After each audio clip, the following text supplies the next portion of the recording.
Hi everyone, my name is Ashley Duran, and today I'm going to be talking about the book called Phantom Limbs by Paula Gardner. So this book is about a young 18-year-old boy named Otis, and he's a swimmer, and by his trainer he's a future Olympian. So when Otis was very young, he met this girl named Meg. We'll marry Margaret, but we're not going to talk about that. When he was little, Meg and him, right when they saw each other, they just fell in love, and they had similar interests, and they just had a connection that no one else had. And so one day when Meg was little, when they both were little, Meg was at her house, and so Otis's little brother Mason was at Meg's house, and Meg had leftover Halloween candy, and Mason choked on it, and when he choked on it, he died. And so Meg felt so guilty, and her family, that they just moved away for 5 years. So while this time, they both changed, obviously, because they're hitting puberty and they're just going through so many phases in their life. They become totally different people with totally different interests rather than when they were little. And they had never texted when they were gone. Meg felt so guilty about not killing Mason when she had nothing to do with it. It was not her fault at all. And so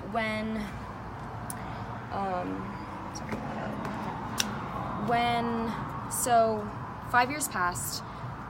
Otis is a strong, amazing swimmer, and Meg has a boyfriend, a football guy, and so they reconnect because Meg's father needs to come and work in Chicago where Otis lives, and so Meg decides to come, and they reconnect, yet it's different because they have different interests, and they can't always,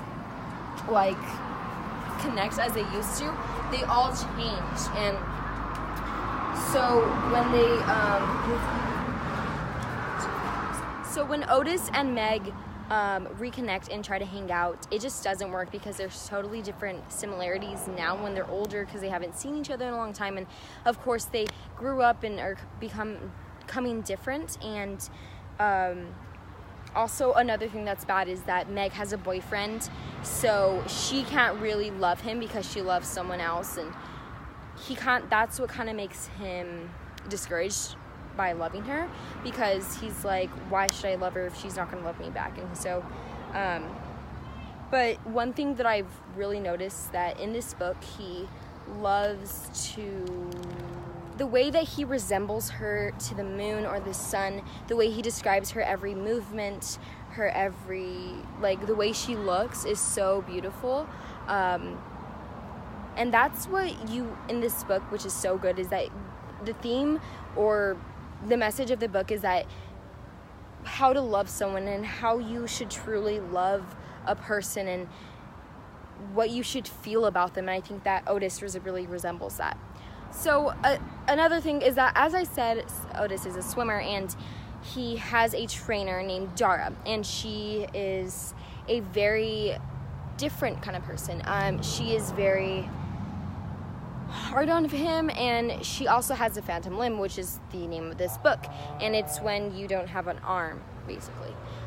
She goes through so much struggles because sometimes it hurts her, and Otis and her are like best friends, so he's always there for her. And one thing that makes it hard is that when she's in a lot of trouble and Otis has to leave Meg for Dara, because that's Otis's best friend, and he's gonna do anything for Dara. Even if Meg was there with him, he still had to leave her, and that's, I think, also was another thing that ruins their relationship, is because Otis always had to be there for Dara instead of Meg, and that's only because while Meg was gone, Otis was Dara's world, and that's all that mattered. And now that Meg's come, I think she's realized, whoa, I actually am not Otis's center of his world, Dara is. And I think she gets a little jealous about that, in that the story, Meg and Otis finally realize that this is all not worth it, and that they should just love each other, because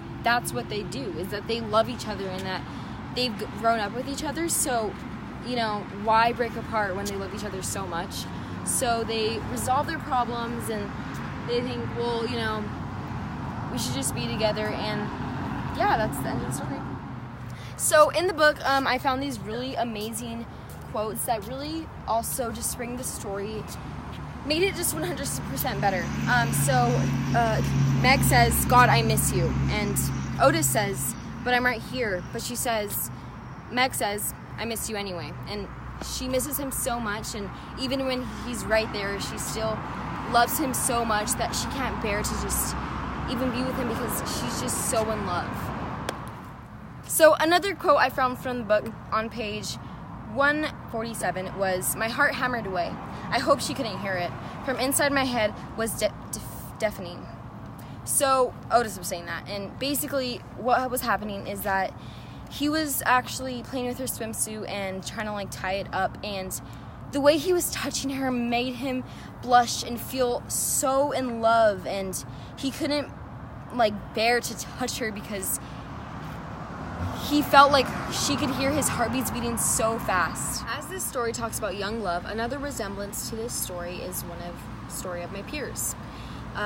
They were boyfriend and girlfriend, and they loved each other so much, and even if they were with each other for so long, every single time they seen each other, they literally like had so much butterflies in their stomachs, and they never felt bored of each other. And I think that also helps us in this book, because even after them leaving each other for 3 or 5 years, they still loved each other right when they came back. And even though they were different in, you know, how they acted and stuff, they still loved each other the same way, and even if more. So to conclude this video, I would like to say that my reaction of the book was that this really shows what real love is and what real love should be. And I think that previous readers have learned that too. And I think that this really tells a story about how one person can really impact your life so much that when you're not around them, that you feel miserable. And I think that a lot of people relate to that. So I think this was such an amazing book. I really recommend for you guys to go read it. Phantom Limbs by Paula Gardner.